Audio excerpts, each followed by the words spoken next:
Good afternoon dear students. आज हम इस लेक्चर के अंदर पढ़ेंगे to convert one system of unit into another system of units. Conversion पढ़ेंगे, एक यूनिट की दूसरे यूनिट में कैसे कन्वर्जन होती है वो आज पढ़ेंगे।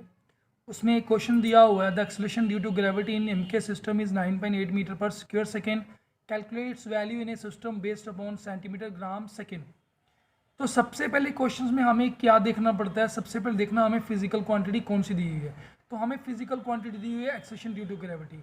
उसका डायमेंशन फार्मूला होता है m0 l1 t-2, यानी कि a b c निकल गया हमारा a0 b1 c-2, यानी कि यहाँ से हमारा निकल गया abc। जो आर्बिट्री पावर है वो हमारी निकल गई।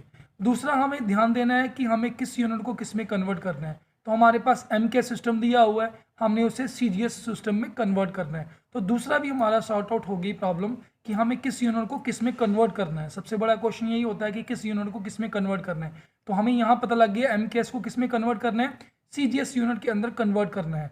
तो अब हम इस क्वेश्चन को निकालेंगे, फॉर्मूला लगाएंगे, फिजिकल क्वांटिटी दी हुई है उसका डायमेंशन फॉर्मूला लिखेंगे और क्वेश्चन को निकालेंगे। ठीक है। मैंने पहले डिस्कस किया आपको, हमने सबसे पहले डायमेंशन फार्मूला पढ़ना है इसका। वो क्या dimension formula acceleration due to gravity का, m0 l1 t-2, जैसा मैंने बोला आपको। ए कितना आ गया हमारा 0 पावर आ गई, बी कितना आ गया 1 और सी जो हमने -2 माना, यानी कि ABC हमारे पास ये आ गया हमारे पास। हमें फार्मूला क्या है, MKS को CGS में करना है। तो उसके लिए हमारे पास फार्मूला क्या मैंने बताया था आपको, n2 = n1 m1 ऊपर m1 नीचे ऊपर पावर ए L1 अपान L2 पावर बी T1 अपान T2 पावर सी। क्वेश्चन 1 आ गई, यानी कि ऊपर MK सिस्टम और नीचे CGS सिस्टम्स। तो हमें MK सिस्टम्स क्या दिया हुआ है, देखिए N1 दिया हुआ 9.8 आपको पहले बताया हुआ है, M1 kg, L1 metre, T1 second, N2 निकालना है, M2 ग्राम, L2 सेंटीमीटर, T2 सेकेंड है। तो अब हम इन वैल्यू को पुट कर देंगे सिस्टम के अंदर, तो क्या निकलेगा, N2 = N1 दिया हुआ है, kg ग्राम हमने लिख लिया, ऊपर 0 आ गया, m अपान मीटर अपान सेंटीमीटर ऊपर 1 आ गया, पावर सेकंड -2 आ गई, 9.8 kg any quantity raise to power 0 = 1। तो हमारे पास क्या आ गया, ये 1 हमारे पास वैल्यू आ गई। क्या आ गई हमारे पास, इसकी वैल्यू आ गई हमारे पास 1 वैल्यू। हमारे पास क्या आ गया, any quantity raise to power 0 = 1 आ गई हमारे पास। मीटर में कितने सेंटीमीटर होते हैं, 100 लगा दिए, नीचे सेंटीमीटर ऊपर 1 का 1, सेकंड का 1 से 1 आ गया, 1 की पावर -2 आ गई। तो ये क्या बन गया हमारा, N2 = 9.8 मल्टीप्लाई 1 का 1, 100 सेंटीमीटर है तो सेंटीमीटर कैंसिल, 100 10 की पावर 2 आ गई, तो 1 से करो 10 की पावर 2, 1 को -2 से करो तो 1 आता है, वो आ गया। 9.10 को हम नीचे लेके 100, तो 10 9.8 का पॉइंट काट दिया तो कितना 10 आ गया, 10 पॉइंट और 1 पॉइंट 0 काट दिया, 98 को 10 से मल्टीप्लाई किया तो 980 सेंटीमीटर पर सेकंड। क्या था हमारा, मीटर पर सेकंड।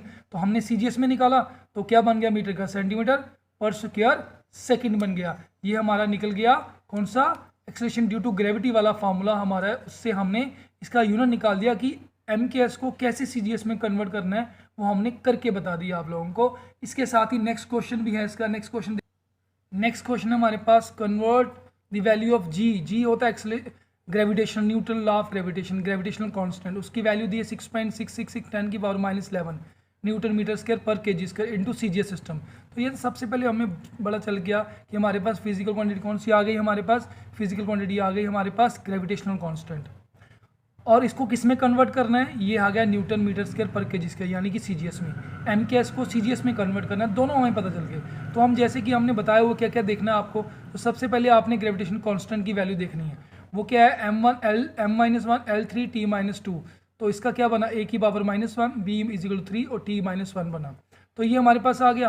अब किस में कन्वर्ट करना, फार्मूला वही, N2 = N1 m1 upon m2 a L1 upon m2 b T1 upon T2 c, power 1 आ गई, इक्वेशन 1 आ गई इसकी। तो हमने इसका क्या देख लिया, N1 कितना दिया हमें 6.66 10 की power -11, M1 kg, L1 metre, वही ऐसे ही MKS को CGS में करना तो वैल्यू है। N1 दिया है, N2 हमने निकालना, बाकी वैसा ही है। तो अब क्या आ गया उसका, आगे देखिए वैल्यू को पुट किया फर्स्ट में, तो हमारे पास क्या बन गया, N1 की वैल्यू लग गई हमारे पास। फिर ऊपर kg, नीचे ग्राम, -1 पावर मीटर सेंटीमीटर, ऊपर पावर 3 सेकंड -2। तो ये सेम आ गया इज इट, kg 100 ग्राम होते हैं, ग्राम का ग्राम, -1 ऊपर, मीटर में 100 सेंटीमीटर, नीचे सेंटीमीटर ऊपर 3 सेकंड कैंसिल हो गया, 1 की पावर -2। तो हमारे पास क्या निकल गया, 6.6 10 की पावर -11, 100 ग्राम है, ग्राम कैंसिल, 10 की पावर 3 को माइनस करो तो -3, 10 की पावर 2 है तो सेंटीमीटर कैंसिल हो गया, 3 2 6, 6 आ गई, 6 11 minus 3 base is equal power sided, 14 से 6 निकालो कितने बचे -8। तो यूनिट चेंज कर दिया आपने, न्यूटन था तो डाइन लगा दिया, मीटर था सेंटीमीटर, किलोग्राम था तो ग्राम आ गया। ये भी हमारा क्वेश्चन इससे निकल गया, ये भी हमारी वैल्यू निकल गई कि किस तरह से हमने वैल्यू इसकी निकालनी है। तो ये भी हमने कन्वर्जन का एक क्वेश्चन और कर दिया। इसके अलावा एक क्वेश्चन और है, वो है हमारा find the value of 100 newton force on system based on metre kg and minute as fundamental unit. ये भी वैसे ही है। सबसे पहले फिजिकल क्वांटिटी देखो कौन सी आ गई इसके पास, न्यूटन है ना, तो फोर्स आ गई फिजिकल क्वांटिटी। फोर्स का डायमेंशन मामला किसमें किसको कन्वर्ट करना है, न्यूटन है तो किसमें करना है इसको, सीजीएस के अंदर कन्वर्ट। और सीजीएस में क्या दिया हुआ है, सेंटीमीटर नहीं उसने मीटर दिया हुआ है, ग्राम नहीं उसने किलोग्राम दिया हुआ है, सेकंड नहीं उसने मिनट दिया हो सीजीएस के अंदर। तो हमने उसको निकालना है, एमकेएस को सीजीएस में निकालना है। तो सबसे पहले डायमेंशन फार्मूला आ गया फोर्स का, M1L1 T-2। तो A1 आ गया, B1 आ गया, C का क्या आ गया आपके पास माइनस, ये एमकेएस की वैल्यू लिख ली, वो दिया वो 100 आपको पहले पता है, बाकी सब आपको पता है, ठीक है। उसके बाद इक्वेशन 1 में पुट करना है तो क्या आ गया हमारे पास, ये आ गया हमारे पास N2 इज 100 kg 1 है, मीटर और मीटर वो भी मीटर दिया हुआ है, सेकंड और नीचे की सेकंड नहीं दिया, मिनट दिया सीजीएस के अंदर, तो -2 kg 100 1000 1000 आ गया, kg कैंसिल, kg कैंसिल ही हो गया हमारे पास, kg और kg कैंसिल हो गया है ना, इसका kg है तो ये kg हमारा 100 का 100 आ गया, kg कैंसिल हो गया, 1 आ गया, मीटर कैंसिल हो गया, 1 आ गया। अब सेकंड ऊपर है तो नीचे मिनट है, मिनट का सेकंड कर दिया कन्वर्ट, तो कितना आ गया 60 सेकंड आ गया, 6 सेकंड को ऊपर लगे -1 आया, -1 और 2 कैंसिल हो गए, 60 और 2 आ गया। अब 60 को 2 बार कर दो, कितना आ गया हमारे पास 60 कितना हो गया 36, 10 की पावर 2 और कितनी 10 की पावर 2, 10 की पावर 4 यूनिट आ गई। न्यू यूनिट हमारा बन गया 36 मल्टीप्लाई 10 की पावर 4 यूनिट, हमारा जो था वो वैल्यू बन गई, ठीक है। ये बात समझ में आ गई।